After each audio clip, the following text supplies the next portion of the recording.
during the video, Stanley may also comment on aspects of the video because the video also contains Portuguese translations in there. So when you have questions, you put your comments in the chat. If you have questions, I will appreciate it if you, as the first word in caps, write question, because then I will monitor the questions and I will give those questions to either Stanley or to Stephan Schwartz later on. So that will be helpful. So let me introduce Stanley a little bit more. I'm assuming many of you know him very well. He has published more articles than probably any of us can count easily. He has published on dream telepathy, trauma, suicide. I consider his advances in parapsychological research, is very significant in terms of the status of the field. Most recently, he has published his memoir, 3 volumes, the Memoirs of Stanley Krippner, A Chaotic Life. He has published on Rolling Thunder and various other articles and books on shamanism. And of course, he has also published on personal mythology. So, Stanley, I want to invite you to take it away and take us into the topic of remote viewing. Well, thank you, Jürgen, for pulling this all together. I should note, among all my publications, I only have 1 publication on remote viewing. But you folks will be able to hear from Stephan Schwartz, who's written dozens of articles on remote viewing. In view of our theme of indigenous wisdom, we should note that remote viewing has been used by indigenous people for ages, and anthropologists have observed remote viewing among the Australian Aborigines, for example, going back millennia. In the Western world, the historian Herodotus, in about 400 BCE, recorded the curious case of remote viewing, probably history's first example of remote viewing. King Croesus of Lydia had wanted to find out which of the many oracles was the best. So he sent his envoys to a dozen oracles in Greece to find out what he was doing at a given point in time. When the time arrived, he took a tortoise and a lamb, chopped them up, and put them in a cauldron to make stew. One oracle, the Oracle of Delphi, nailed it. Correct. First example of remote viewing. So now, let us have the first PowerPoint. Okay, give me 1 second here.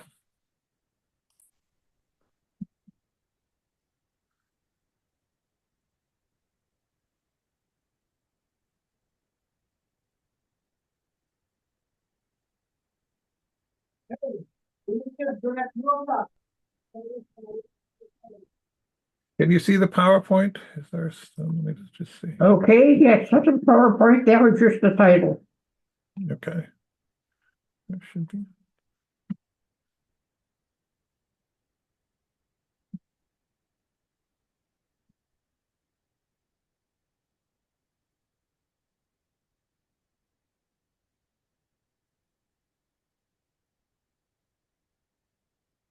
Remote viewing suggests that the human psyche can access information beyond the limits of time and space. Extensive studies during the 1970s and 1980s by the U.S. government, by Stargate, provided explorations for this ability. So now, let me give you folks a little bit of example and context. I had the great fortune of knowing the two pioneers in remote viewing, Ingo Swann, who gave remote viewing its name, and Harold Sherman, who did a remarkable remote viewing study back in the 1940s. At that point in time, there was a group of Soviet flyers who were lost in the Arctic. And Sir Hubert Wilkins, a British explorer, went searching for them.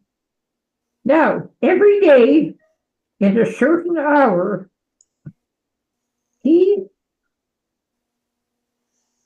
and Harold Sherman were in contact, and Harold Sherman was doing his remote viewing to tell what he was doing on that particular day. Well, at the end of the expedition, the bad news is the flyers were never found.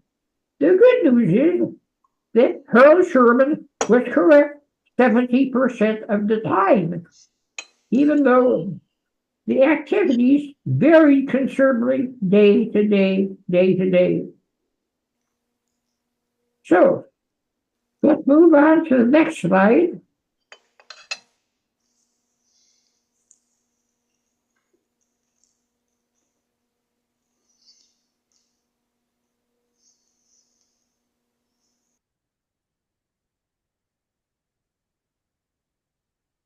Viewers claim that they can perceive distant or unseen locations, people, or events.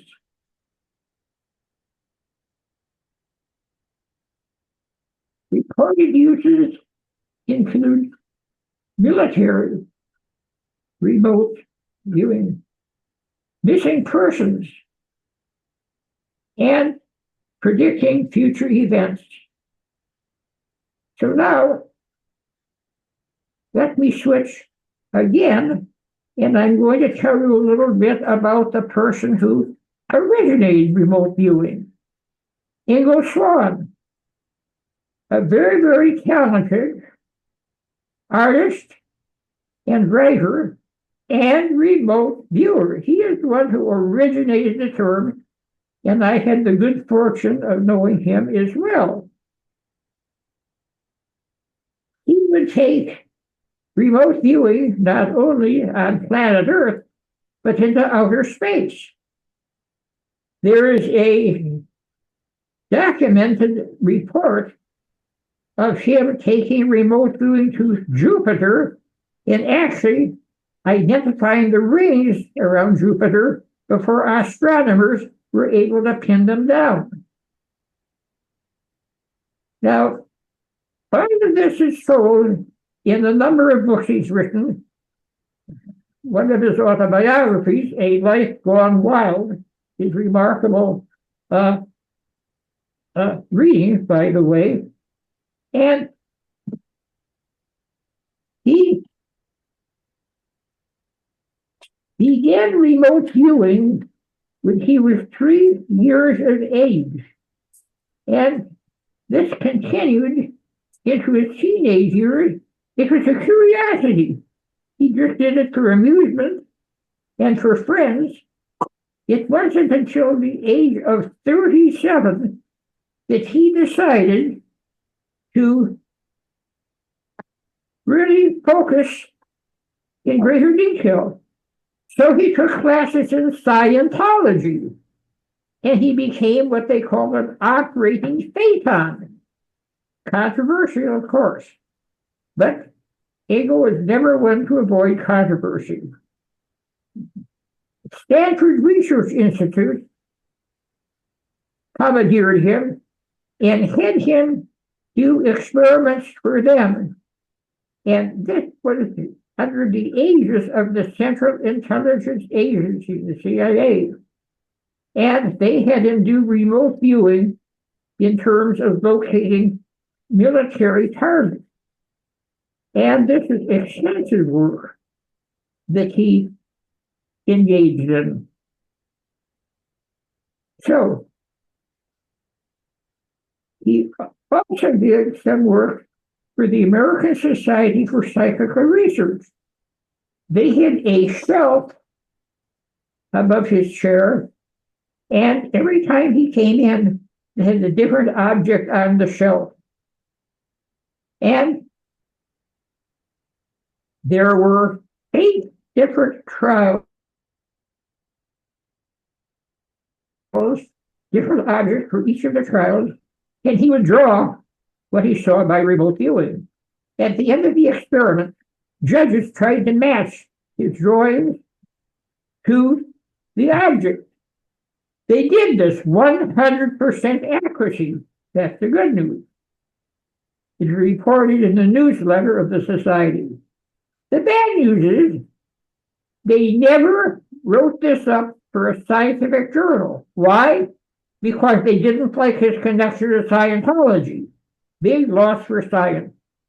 Well, Scientology is religion, frankly, no better or more worse than most religions that have crazy ideas. But that was a great loss for science.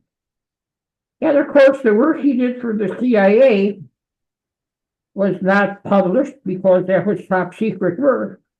So the only scientific article that I've been able to identify by Engel was a study that he did with Michael Pershinger from Canada, neuroscientist. And when he did remote viewing, his brain waves were remarkably different than his ordinary brain waves. This is written up and published in a respectable neurological journal, not a parapsychological journal at all. There should have been a dozen publications. We just sort of have to settle for one. Also, he did an experiment where he was able to affect a magnetometer at a distance. Now, a magnetometer measures the geomagnetic fluctuations at a given point in time, and he was able to make it deviate from its ordinary course. So this is what can be called psychokinesis, so-called mind over matter, in addition to what is often called clairvoyance, getting information from distant objects. So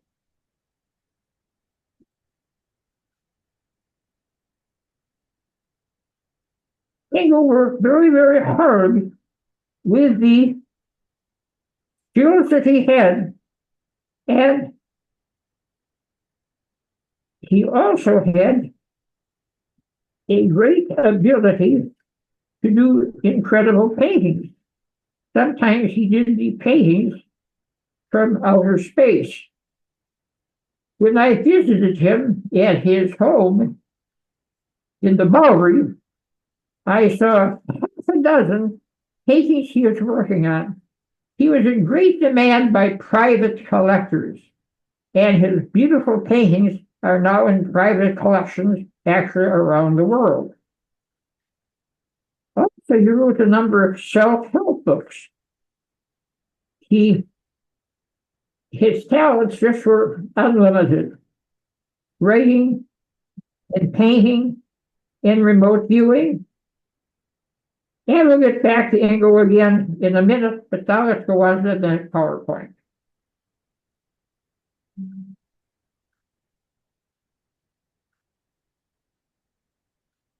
The next PowerPoint. Okay, while we're waiting for the next PowerPoint, I'll give you another little anecdote about Engel. When I visited him at his home, he had a scrapbook, mammoth scrapbook, Great American Penises. He had been celibate for many, many years, and so sublimated his sexual energies into collecting those incredible photographs. Engel left all of his documents to West Georgia University to collect on consciousness, but his siblings would not let his scrapbook of great American penises go into the archive. Too bad. This is the 21st century. Sort of a great loss to his legacy. But what can you do? Okay, here we are expanding consciousness. Many remote viewers describe the process as an expansion of awareness beyond ordinary senses, hitting into different connection between the human psyche and the universe. Next slide.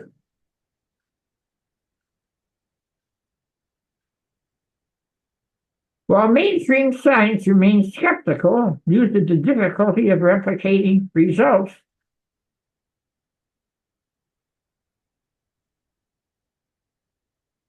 okay, we've lost the PowerPoint, so let me again expand in a different direction.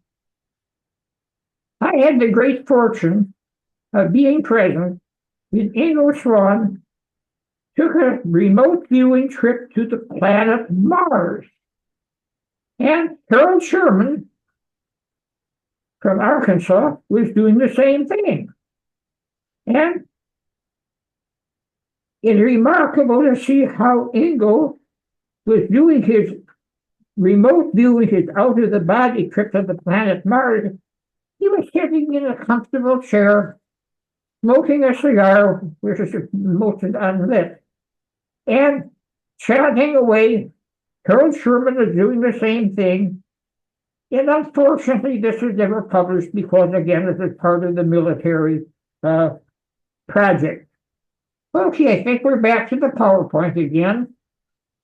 While mainstream science remains skeptical due to the difficulty of replicating results in controlled experiments, declassified CIA documents confirm that the U.S. military has invested significant resources into the study of remote viewing.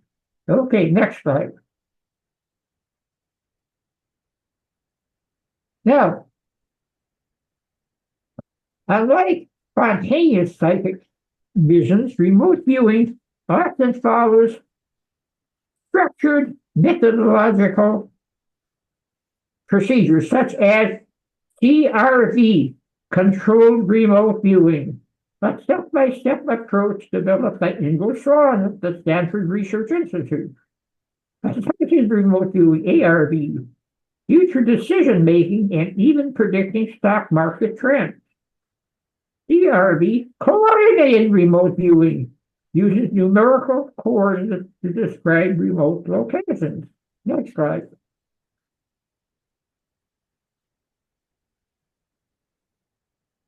Is remote viewing real? Well, many skilled practitioners claim remarkable accuracy. Mainstream science classifies it as pseudoscience due to a lack of controlled empirical evidence. However, those who practice it say that consciousness is non-local, and this is another new term. Gene. Yeah.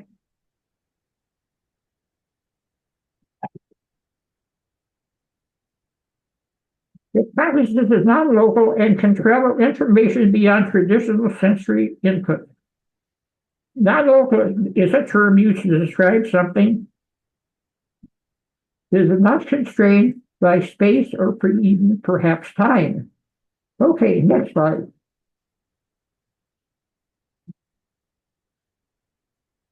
That was the end of the slideshow, Stan. And we think, oh, we're right on schedule. This is wonderful. Okay, so I should mention Ingo also wrote a wonderful fiction book, Starfire. Again, such a great talent, and he left us far too soon. But I'm always happy to talk about him and his legacy. Okay, now I think we have some time for some questions.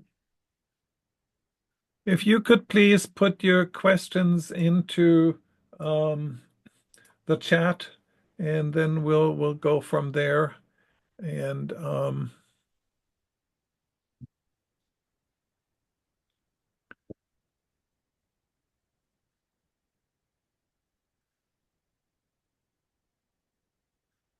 are there any questions? If not, I can continue talking. The one publication that I have on remote viewing is an experiment where we had a number of people try to identify target pictures at a distance, comparing light and dark conditions. We were wondering if they work better on light or dark. And we actually found no difference. But Stephan Schwartz, who you'll be hearing from soon, went through each of the target pictures and checked them for luminosity, emotional content.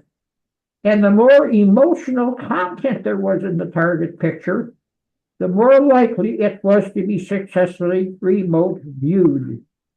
Now, from common sense, you could say, well, of course, this makes sense, but it's nice to have that verified in an experiment. Okay, let's see if we have any other comments from anybody on any topic that we talked about today. There are some good suggestions in the chat for other resources, and I see there are two more messages coming Oh in. my God, that's a good question. Remote viewing from the other side? That's a good question. All I can say is, not that I know of. However, there have been other people who've done remote viewing from the other side. The most illustrious person was the psychiatrist Walter Pankey. This goes back several years. Walter Pankey was a pioneer in psychedelic studies, and he had an unfortunate episode. He went skin diving. His body was never found. But a while after his death, his wife had a dream. And in the dream, Walter came to her and said, "You're looking for a document. The document is in the basement behind such and such a desk." She went down to the basement. There it was, just as he had described it. So yes, there are some examples of remote viewing from the other side. That's the one that comes immediately to mind. Thank you, Stan. There are a few more questions here. What is the best resource for learning remote viewing? And I think Stephan Schwartz has some resources that you will see. Do you want to comment on that, Stan? Yes, I lost the question. Can you flash it on me again? I'm always surprised by what?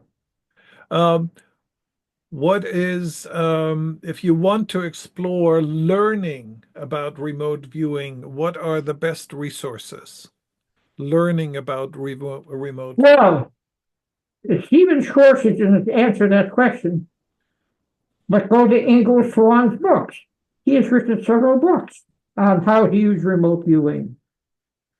Go to the internet, you'll find tons of information about Ingo and all of his publications.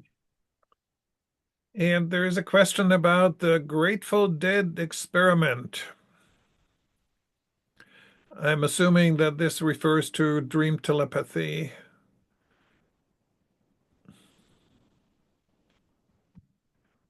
Okay, that's a good question. Yes. Yes.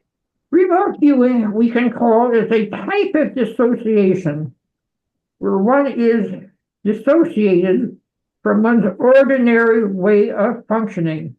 Of course, this is on a spectrum. There's no exact dividing line between ordinary consciousness and dissociative consciousness. All on a spectrum, and the remote viewers, or the successor remote viewers, are at the far edge of the spectrum. I should interject one thing. Newborn Christopher, famous magician, was very, very skeptical about Ingo Swann and said that he was doing everything by sleight of hand. Well, hard to explain all of that, but he said, well, clever magicians can do things that are not immediately apparent. So as I say, we're talking about controversial topics here, and that is one that comes to mind. Okay, next question. The work of Robert Monroe often claimed to be able to remote view through the process of astral projection. Does his work play a role in legitimate science? Is he seen as someone who is involved in the academic expansion of this knowledge? Oh, good heavens, yes, yes.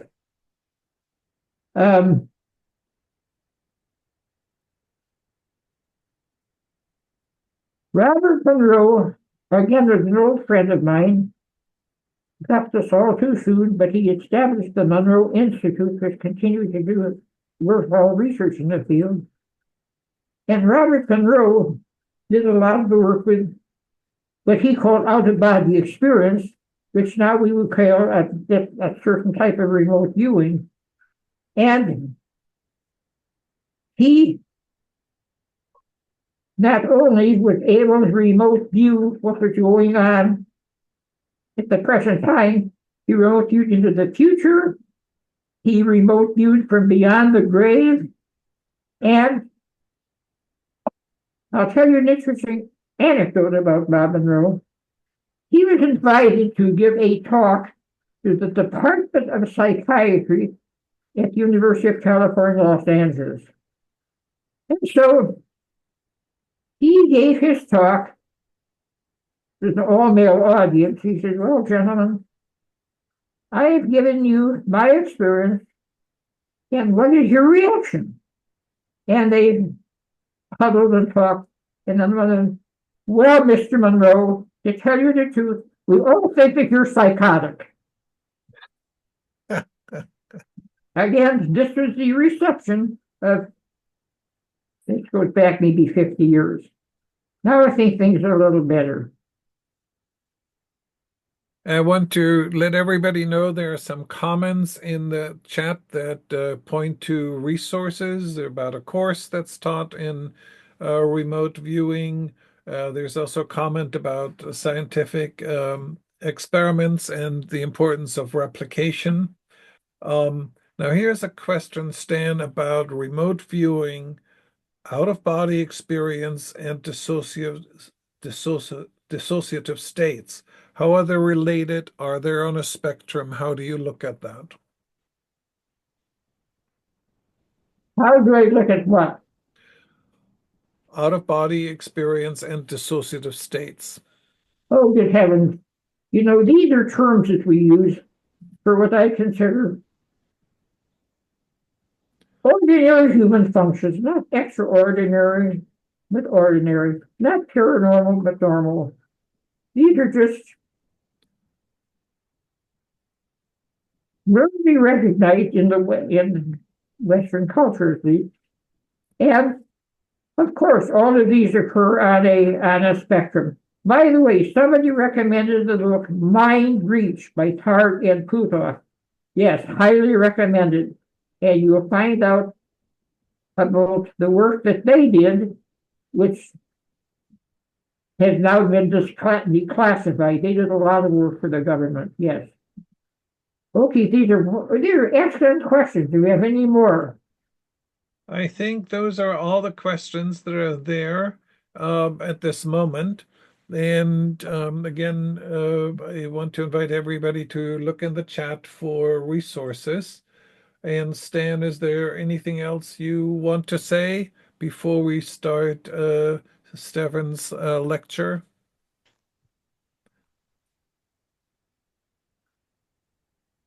Well, somebody asked a question about okay, there are two. Oh my God, these questions are coming in all too quickly. Yes, Bryce from Africa, again, remote viewing is not limited to the West, as I said before. Not only Australian Aborigines, but several tribes in West Africa, especially that I'm familiar with. Absolutely. Okay. There's a question about Dr. Stephen Greer's work on remote viewing and SETI.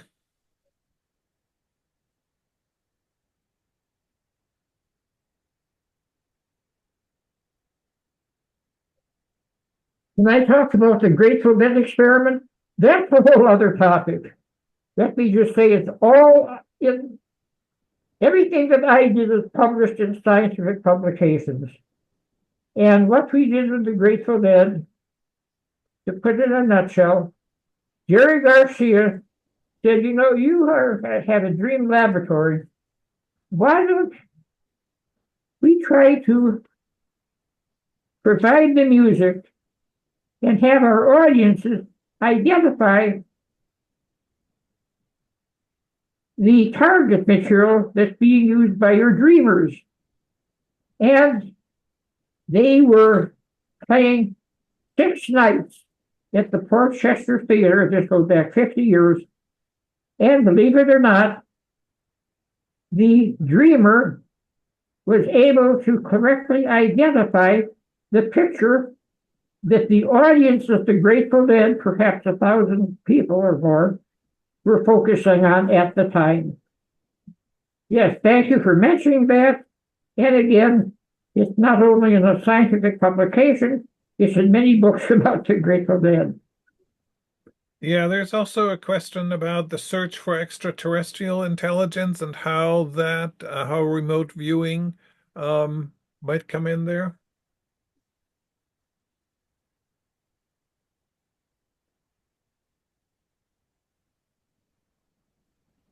Are you familiar with the traditional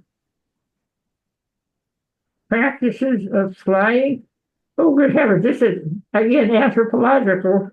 Yes, as I said before, I'm familiar with tribes in Africa, and the brides would go and visit families remotely when they were taken away by their husbands. Oh, good heavens. Many, many anthropological instances of remote viewing. They use different words, of course, but we would call it remote viewing, absolutely. And somebody asked about Stephen Greer. I don't know of any work by Stephen Greer that's appeared in the scientific publications. If I'm wrong, you can certainly correct me. Okay. What research for extraterrestrial? Ingo Swann did a lot of work with extraterrestrials, and that's all in one of his books, To Kiss Earth Goodbye.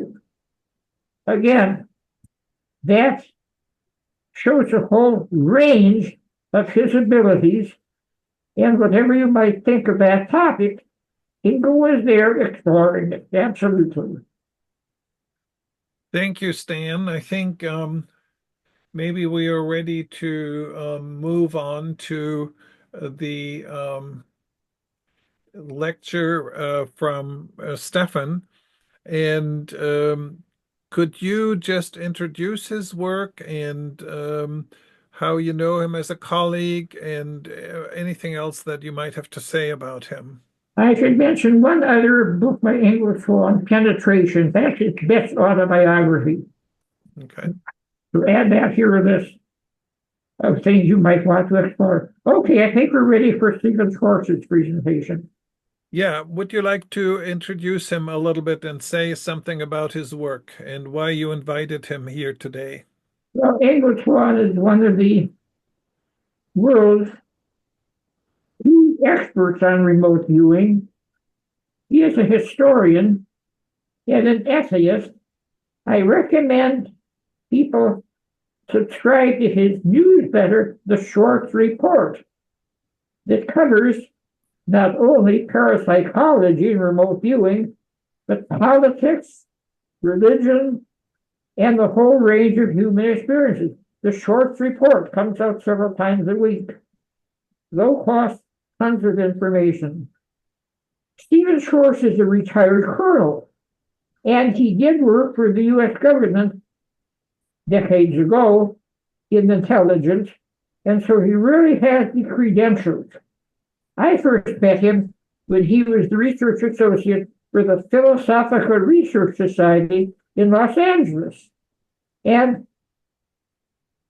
working with Manly Palmer Hall, who is a very, very distinguished writer on occult topics. And Engel went on from there to establish his own newsletter, which has now been going for a couple of decades. Wonderful source of information. He frequently is called upon to lecture and give workshops. And again, he will be able to give some information on how people can sort of try out practicing remote viewing on their own. Thank you, Stan. Let me just, there are some people who just arrived, so I'm letting them in. So what I will do is I will share the video lecture that Stephan has provided us with. Apologies for the glitch that occurred. Stephan will join us live at noon. So I want to play this, and I have to ask you for some patience. This is a good video. However, in between you will hear Portuguese translation of the lecture. Now, during that time, Stan may comment on what Stephan is talking about and add to that if he's so inspired.